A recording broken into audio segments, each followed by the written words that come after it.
To the NBA Finals. Game one will start on Thursday. We've got the flyover NBA Finals here between the Oklahoma City Thunder and the Indiana Pacers. Um, who thought this was gonna happen back in This is an October? insane graphic. This is Like insane now, graphic. this is a Tuesday night on ESPN game.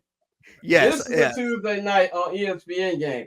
But before we get to the actual, picking who's going to win this series, we got to talk about the Indiana Pacers and their road to getting here, man, as something that I think me and Pappy said on this show right when the playoffs started, because the way they came into the playoffs was don't sleep on the Pacers. Now, what I meant by don't sleep on the Pacers was they can go to the second round. I definitely didn't think this was going to happen. I'm not that good, okay? But Indiana Pacers beat the New York Knicks in 6 games. They knocked out the with Giannis and Dame in the first round, knocked out the number one seeded Cleveland Cavaliers in the second round, then knocked out the Knicks in 6 games. Let's be real, that game 6 wasn't as close as the score showed. I kind of feel like I feel like that was real domination by Indiana.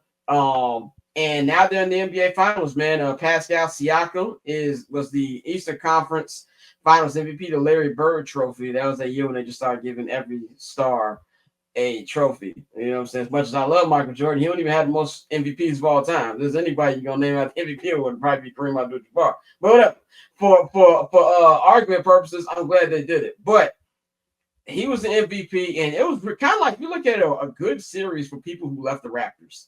If you look at how Pascal Siakam hooped and just how good OG Anunoby was for the Knicks. But the Pacers, man, you got to give it to them. Great series, great coaching. I always feel like Rick Carlisle is one of the most underrated coaches in basketball. And I even saw a clip the other day when they beat the Knicks in 2000 to move on to the NBA Finals. Rick Carlisle was on that coach staff. I forgot all about that. He was on that coach staff. And they actually did it 25 years to the day that they went to the NBA Finals last time. And of course, we all know they got beat up by the Kobe and Shaq Lakers, man. But overall, good move for them. I think this will be good for the NBA. We talked about this on Friday with having the small market teams. Small market and not Indiana is a basketball state. This is gonna be good. I think it's gonna be good for them. I don't know about the series. We'll get into that in a minute. But Pab, what did you feel about the Pacers coming out the East, their domination of the Knicks, and just their whole run? I think that they've been a fun team to watch all playoffs. Again, I think Tyrese has been great. I also think Siakam deserved to get that award because Siakam was incredible in that series. Especially the game 6. Like basically, what in my opinion, what I saw was the Knicks just got ran out the gym, bro. Like the Pacers literally going 10 deep, 11 deep.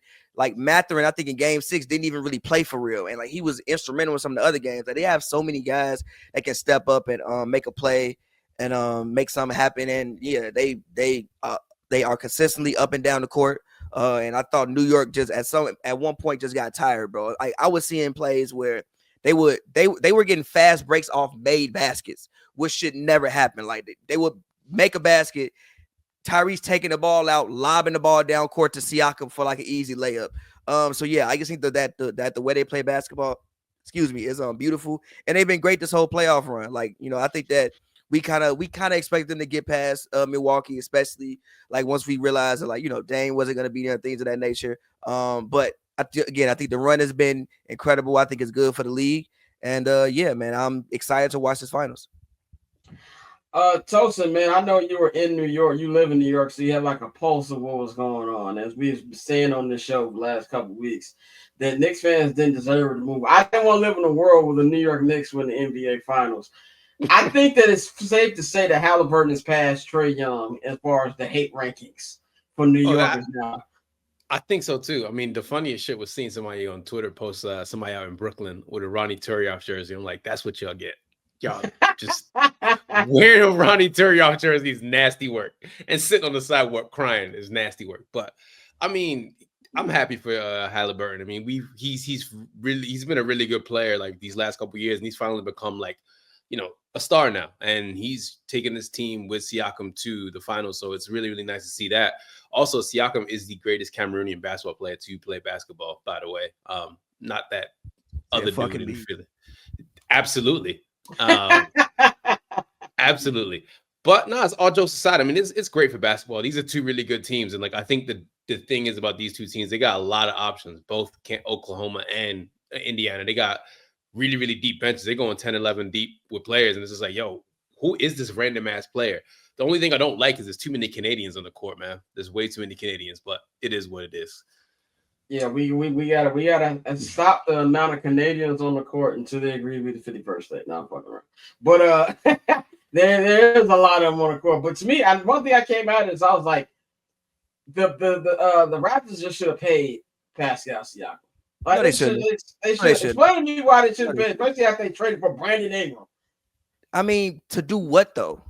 I think that they thought Scotty Barnes would be further ahead in his development than what he currently is. I don't think there was a reason to that means you get rid of other talent. Like, I never understood. Yeah, I don't think there was a reason. I don't think there was really a reason to hang on to Siakam. Like, he served his purpose there. It was time to kind of. Now I don't know why the fuck they gave Brandon Ingram that money. I have no idea why they did that. But I thought it was time to restart and like do something different and let him move on and go play basketball somewhere else.